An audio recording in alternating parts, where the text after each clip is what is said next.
नमो तस् भगवतो अरहतो सम्मा सम्बुद्धस्स। नमो तस् भगवतो अरहतो सम्मा सम्बुद्धस्स। नमो तस् भगवतो अरहतो सम्मा सम्बुद्धस्स। बुद्धं धम्मं संघं नमस्कार।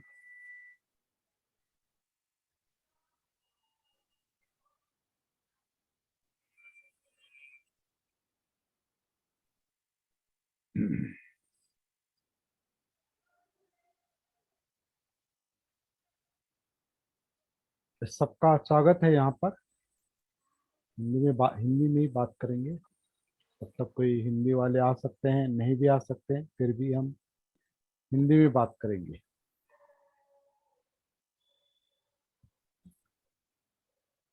जय भीम, नमो बुद्धाय।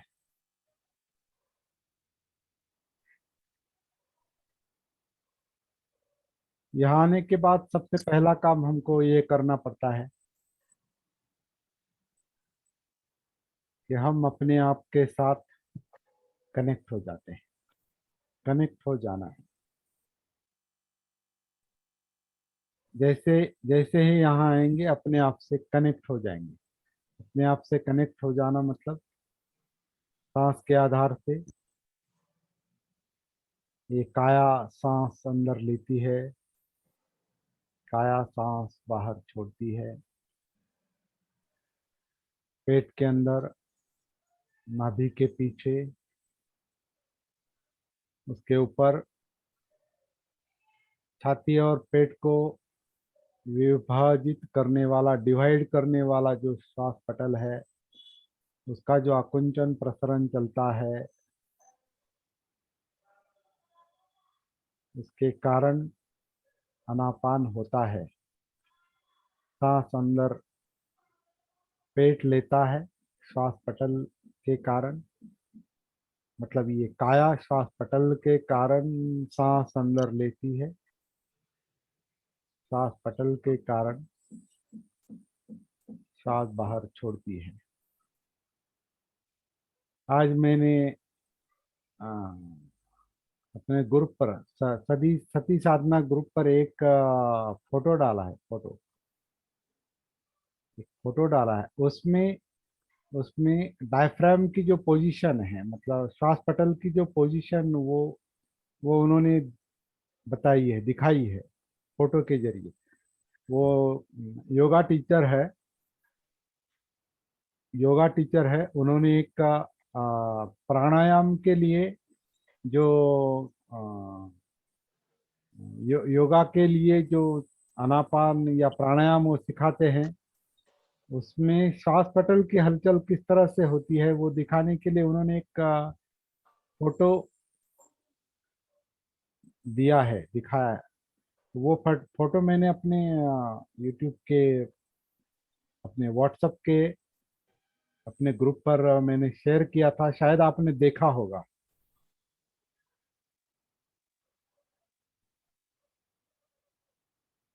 अगर नहीं देखा है,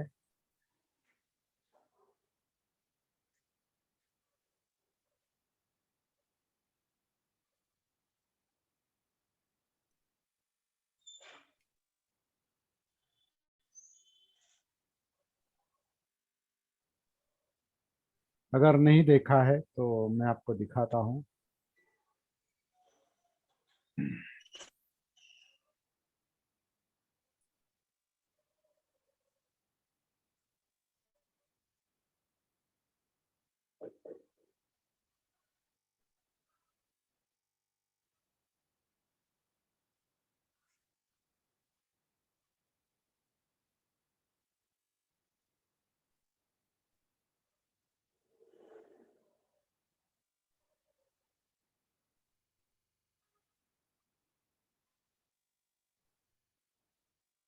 व्हाट्सएप पे बड़ा हो सकता है झूम करके।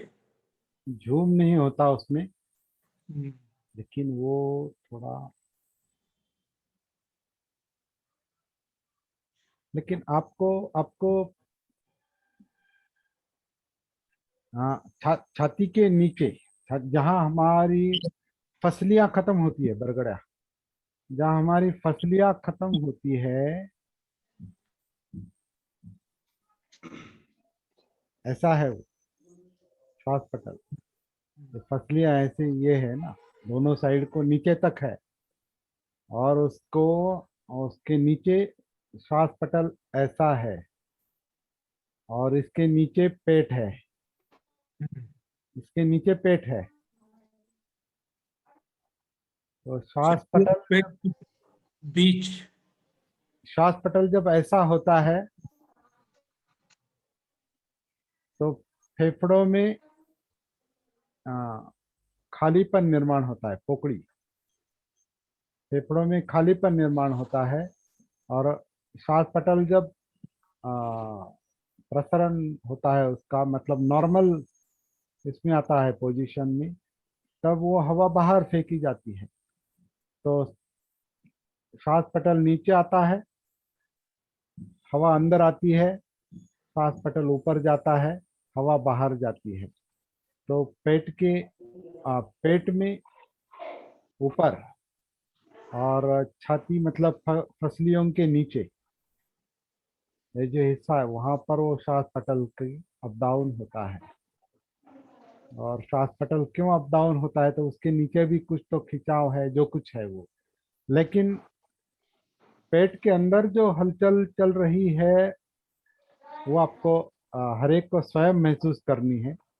ये कोई पिक्चर के जरिए या कोई पिक्चर के या चित्र के जरिए हम आपको या हाँ आप हम समझ नहीं सकते। पिक्चर के जरिए खुद खुद महसूस करना है, खुद स्वयं महसूस करना है कि पेट किस तरह से सांस अंदर लेता है। पेट यानी पूरा धड़,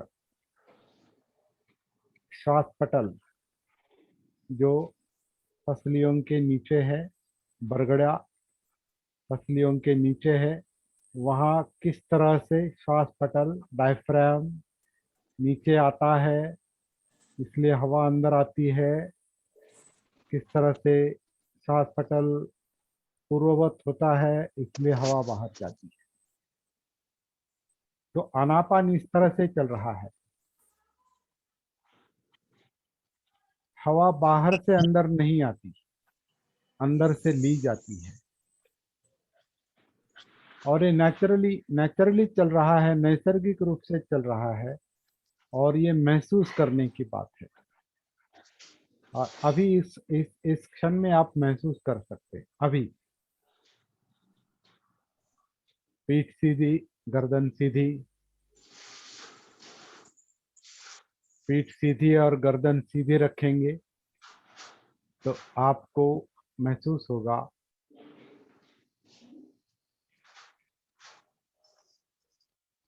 पीठ सीधी और गर्दन सीधी रखेंगे और नेचुरल नैसर्गिक सांस को देखेंगे, तो आपको महसूस होगा कि सांस शरीर किस तरह से अंदर लेता है, किस तरह से बाहर छोड़ता है। अभी इस वक्त, इस क्षण में, वर्तमान में, जैसे कि हमने कल देखा है कि सती जो है, जागृति जो है, वो वर्तमान में ही महसूस करने वाला काम है, वर्तमान में ही वह महसूस होने वाली बात है।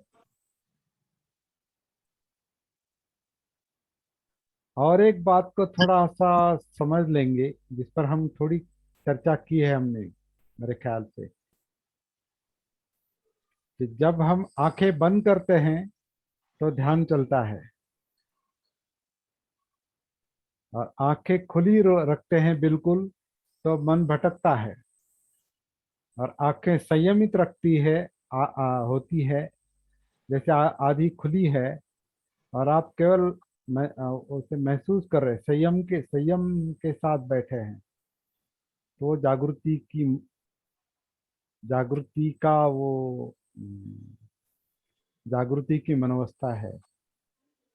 आप महसूस करके देखिए। इसीलिए शायद बाबा साहब को भी आधी खुली आ, हुई आंखों वाले बुद्ध बुद्ध प्रतिमा उनको वो चाहिए थी, वो हमने कल देखी थी। आंखें बंद करके हम कहीं तो कुछ पकड़ना चाहते हैं, ध्यान में कुछ पकड़ना चाहते हैं, और आंखें खुली है बिल्कुल तो फिर मन भटक सकता है, भटकेगा ही ऐसा नहीं। मन का भटकना आंखों पर निर्भर नहीं, अवलंबित नहीं है, ये भी समझ लेंगे। लेकिन वो नैसर्गिक रूप से जब मन संयमित होता है,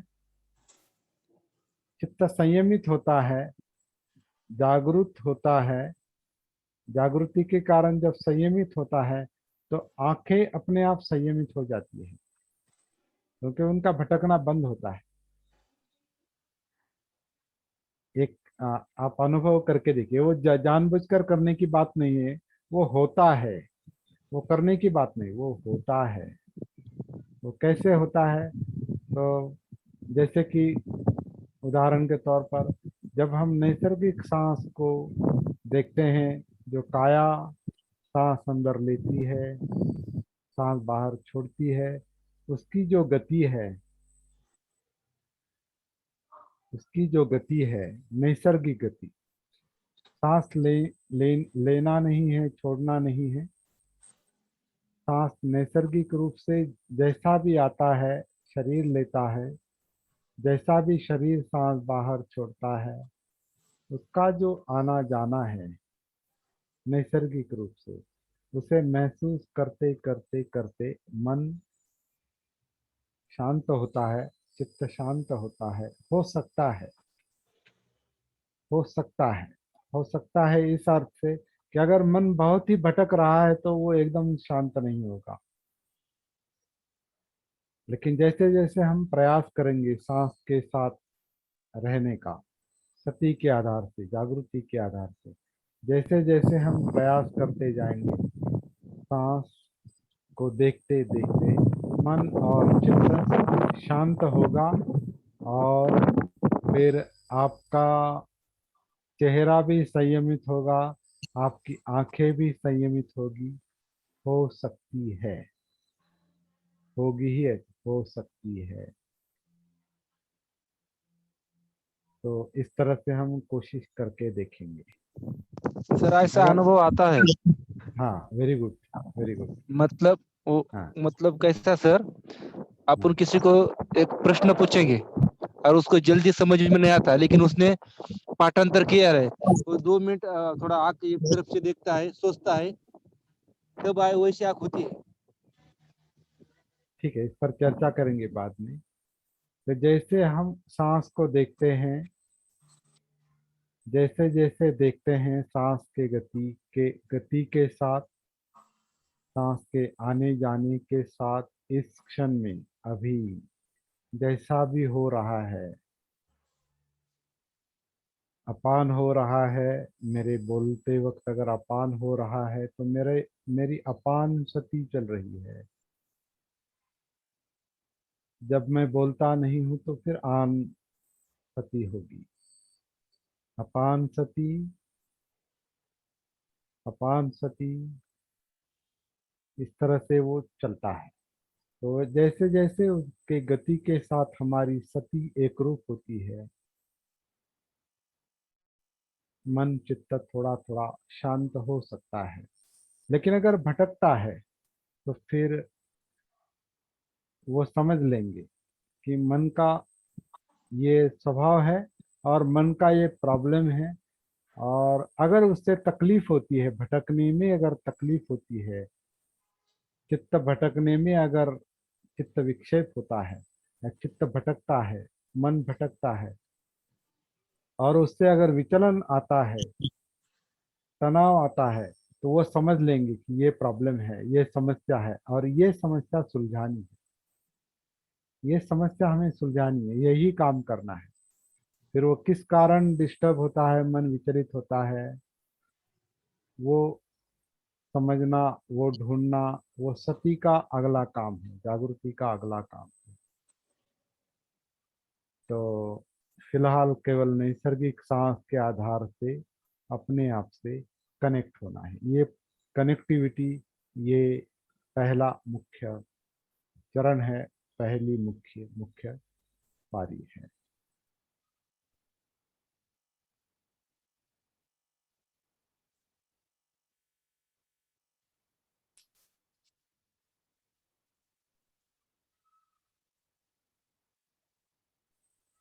तो मन शांत होता है, चित्त शांत होता है। नहीं होता है तो वो भी देख लेना है कि शांत नहीं है। शांत है, महसूस करना है। नहीं शांत है, वो भी महसूस करना है। बिल्कुल शांत नहीं है तो वो भी महसूस करना है। बिल्कुल सांस पर नहीं टिक रहा है तो वो भी महसूस करना। जो भी है, जैसा भी है, अपना मन है, चित्त है, उसे महसूस करने की कोशिश करेंगे।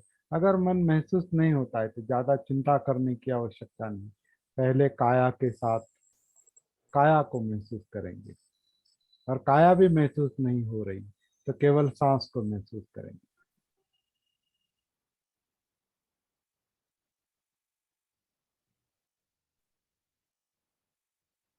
तो अगर ये महसूस करने में, ये सती जागृति रखने में अगर हम सफल होते हैं थोड़ा बहुत, तो वो जागृति की अवस्था है, सती की अवस्था है, ये समझ लेंगे।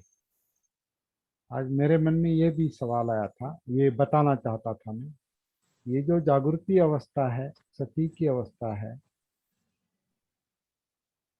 यही जागृति जब परिपूर्ण रूप धारण करती है,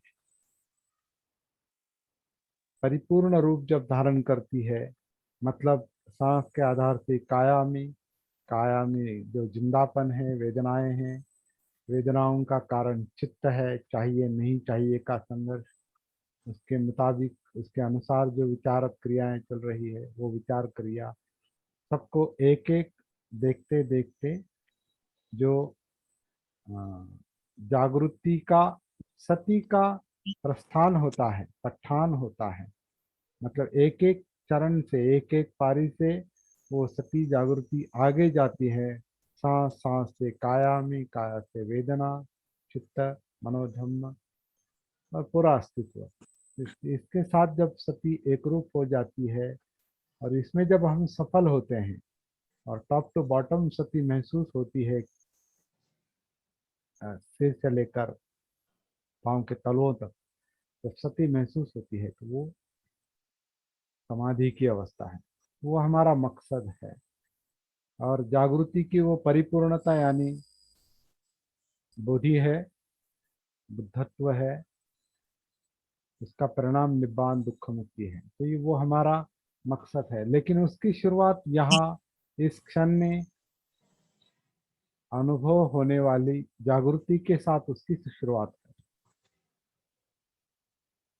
यही बीज रूप की जागृति डेवलप करते करते, विकसित करते करते पूरे अस्तित्व में, पूरे अणु रेणु में, अंग प्रत्यंग में, पूरे शरीर में, पूरे वेदनाओं में, जानिवा वेदनाओं में, पूरे चित्त में, पूरे मन में, आंखें, कान, नाक, जीभ, त्वचा, पूरी काया, अंदर और बाहर, ये सब महसूस करने का जो काम हमें करना है, वो अवस्था आने तक ये जागृति की साधना जारी रखनी है।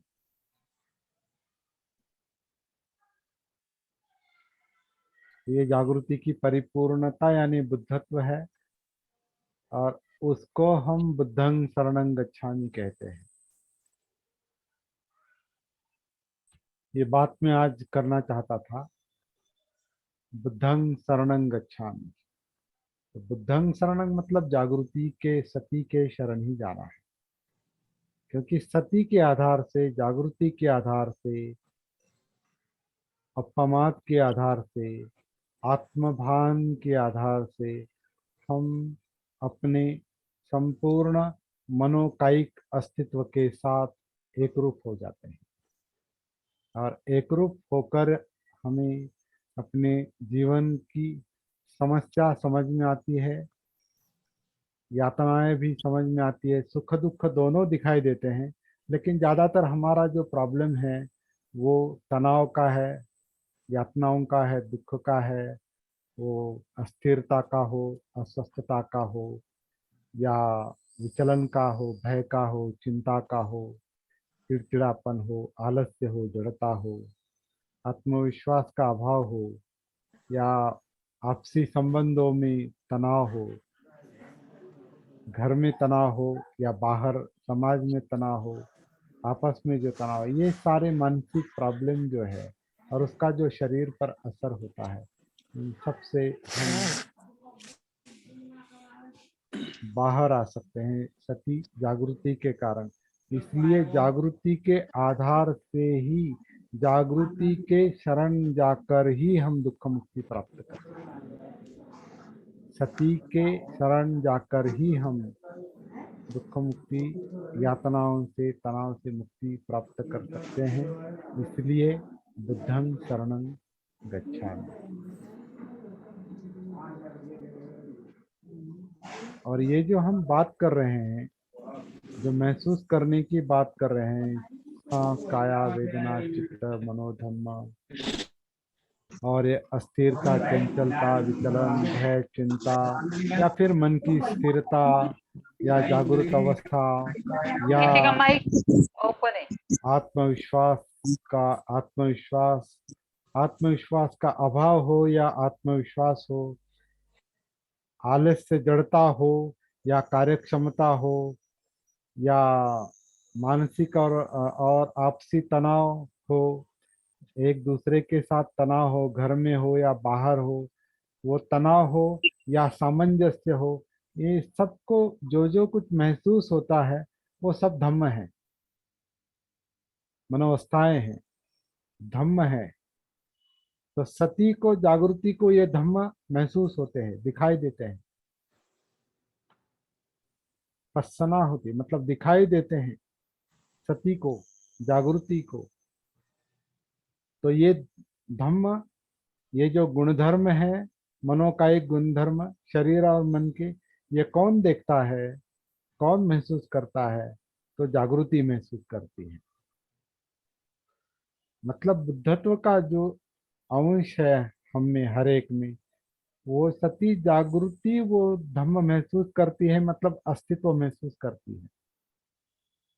और वो अस्तित्व देखते देखते हम अस्तित्व के जो प्रॉब्लम हैं, जो यातनाओं के, दुख के प्रॉब्लम हैं, उससे सती जागृति हमें बाहर निकालती है। क्योंकि समस्या दिखाई देती है, महसूस होती है, और समस्या जब महसूस होती है तो मन, चित्त स्वयं उससे बाहर आने की कोशिश करता है। ये मन का गुणधर्म है। हमने बहुत बहुत बार उस गाथा की वो चर्चा की है कि जैसे पानी से बाहर निकाली गई मछली पानी में जाने के लिए छटपटाती है, उस तरह से ये चित्त, मन जो है वो बंधनों से, मार के बंधनों से, मतलब यातनाएं देने वाले मनोधम्म से खुद को बाहर निकालता है, स्वयं को बाहर निकालता है। जैसे हम गाड़ी ड्राइव कर रहे हैं, गाड़ी चला रहे हैं, तो हम स्वयं, कोई गड्ढा सामने आता है, या कोई जानवर सामने आता है, या कोई दिक्कत सामने आती है, अड़चन सामने आती है, तो एक नेचुरली हम वो उसको बाईपास करते हैं, नेचुरली। वहाँ कोई विचार नहीं किया जाता, हाँ ये अभी सामने कुत्ता आ रहा है और ये स्पीड ब्रेकर है, हाँ अभी ये स्पीड ब्रेकर है, अभी मुझे विचार करना है, और फिर वो मैं ब्रेक आहिस्ते से दबाऊंगा, ऐसा नहीं होता। वो नेचुरली इस तरह से होता है जिसे प्रतीक्षिप्त क्रिया कहते हैं।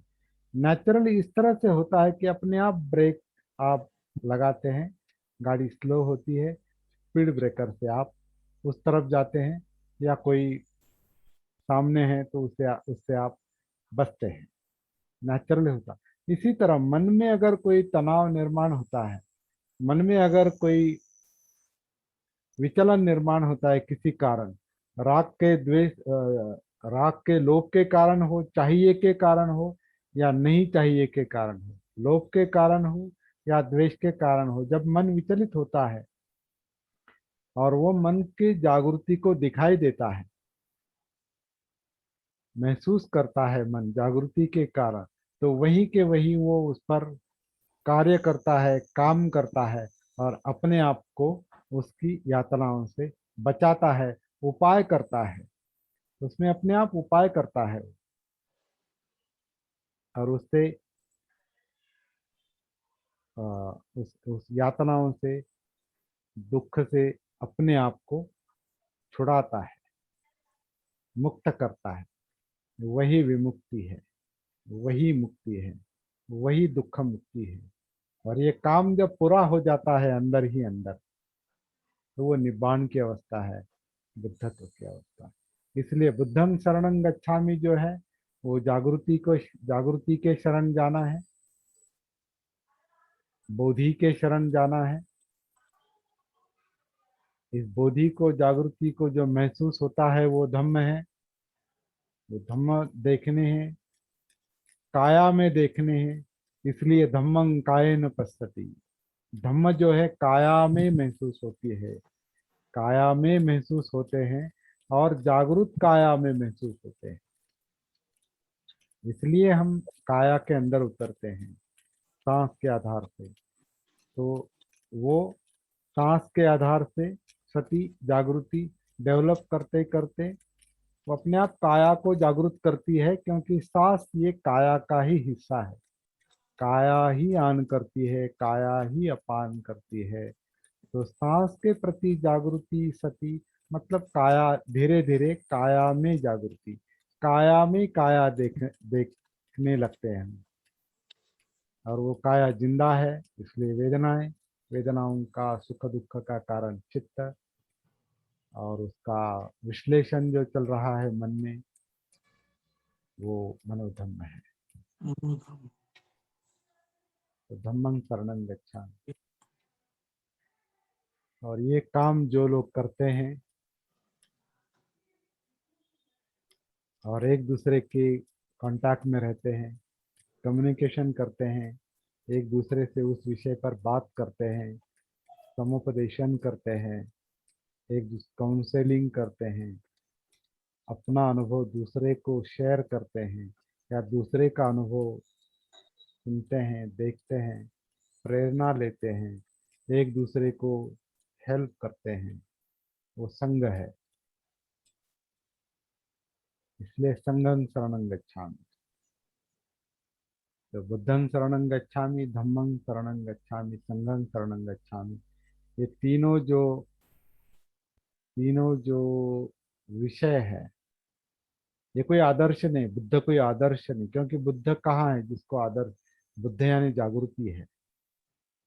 तो कुछ लोग बुद्ध को आदर्श मानते हैं, लेकिन आदर्श उसी को माना जाता है जो जो अस्तित्व में है या वास्तव में है, जिसका कोई रूप है, उसका आदर्श माना जाता है। जिसका अस्तित्व नहीं है लेकिन जो महसूस होता है, उसके शरण जाया जा सकता है, उसका आधार लिया जा सकता है। जो अस्तित्व में नहीं है उसका कैसे आधार लेंगे? तो शरण का मतलब कोई आधार नहीं, शरण का मतलब एक एक एक एक एक किसी किसी अनुभव को, किसी प्राप्ति को, या भावी प्राप्ति को, जागृति तो अभी भी महसूस होती है। और बड़ी जागृति भले महसूस नहीं होती, मतलब संपूर्ण जागृति महसूस नहीं होती, लेकिन इसी का ही वो विकसित रूप है, उससे उसे हम एक तरह से फॉलो करते हैं, उसका अनुसरण करते, जागृति का अनुसरण करते हैं, क्योंकि जागृति हमें पठान में ले जाती है, आगे आगे ले जाती है, अंदर अंदर ले जाती है, सांस के आधार से काया में, वेदना में, चित्त में, मनोधर्म में और पूरे अस्तित्व में। इसलिए वो कोई आइडियल नहीं है, वो आइडियल हमेशा आइडिया से निर्माण होता है। ये आइडिया नहीं है, ये कल्पना नहीं, ये अनुभव है, ये अनुभूति है, और यहाँ हो रही है, इस क्षण में हो रही है, अभी हो रही है। और अगर नहीं हो रही है तो उसके लिए प्रयास करना है, जागृति के साथ उसके लिए प्रयास करना है, और उसी का जैसे आधार लेते लेते शरण, उसी का जागृति का आधार लेते लेते आगे चलना है। जागृति एक जागृति एक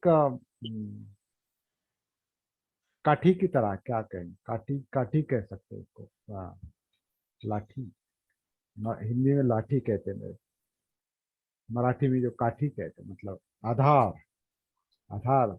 सती, सती, सती के शरण मतलब सती का आधार लेना है। बुद्धं शरण, बुद्ध का जागृति का आधार लेना है। धम्म जो महसूस होते, धम्म का आधार लेते लेते धम्मं शरणं करते करते आगे जाना है। एक दूसरे के साथ शेयरिंग करके आगे जाना है। अगर हमको स्वयं स्वयं आगे जाना अगर डिफिकल्ट जा रहा है, सप्तदीप भव नहीं हो रहा है, अपने आप में अगर वो काम नहीं हो रहा है, तो मनुष्य दूसरे जो है, कोई जागरूक लोग जो इस मार्ग पर है, उनके साथ बात करो, कम्युनिकेशन करो, किसी का समुपदेशन लो या किसी को समुपदेशन दो। काउंसलिंग, जो काउंसलिंग मतलब क्या है, हम शेयर करते हैं, बताते हैं या लेते हैं, अनुभव देते हैं या लेते हैं, अनुभव बताते हैं या सुनते हैं, लेते हैं, अनुभव का अनुभव करते हैं। इस तरह से ये बात है।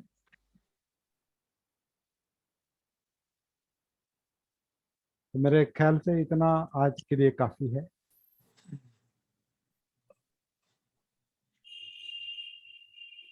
सती, जागृति, धम्म, संघ।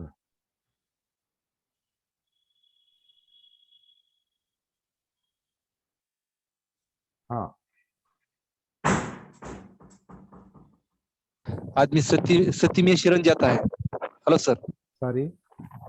आदमी सती में शरण जाता है और शरण जाने के बाद जागृति कनेक्ट होती है, और कनेक्ट होने के बाद भी सती होती है, दोनों एक ही है। एक ही है। मतलब शरण जाने के बाद आदमी ज्यादा कनेक्ट कनेक्ट, होता है जागृति के शरण, साथ, शरण यानी कनेक्ट है, कनेक्शन ही है। और कनेक्टिविटी, कनेक्टिविटी जो है वो शरण ही है। चलो, शरण एक जाने के नया बाद शब्द मिल गया। कनेक्ट होना मतलब शरण है, आधार लेना है, जागृति का आधार, जागृति के शरण, बुद्ध शरण यानी जागृति के शरण, जागृति के साथ कनेक्टिविटी। हाँ, हाँ बोलिए। सर, मतलब सर जब आदमी शरण जागृत में आदमी शरण जागृत हो जाता है, और जो जागृत आपकी नहीं आपकी वो शरण आवाज जाने के थोड़ी बाद भी ठीक जागृत नहीं, होता है। आपकी आवाज ठीक नहीं आ रही, थोड़ा ठीक। कनेक्टिविटी। देखिए, कनेक्टिविटी जाने से क्या होता है। हेलो, हाँ, हेलो सर, हाँ, बोलिए आप बोलिए। भी सुनाई दे रहे? मैं पहाड़ पे है, हाँ, हाँ, मतलब सर जो आदमी जागृत है वही शरण जाता है। अर्थात हाँ, शरण जाना ये जागृत प्रक्रिया है। और दूसरा भी एक बात सर, हेलो, हाँ, मतलब जो आदमी जागृत नहीं है, अगर वो शरण गया तो उसकी भी जागृति कनेक्ट होती है, सती में आता है, ये अनुभव है। जब मनुष्य जागृत नहीं है, वो शरण जाने के बाद वो कनेक्ट होता है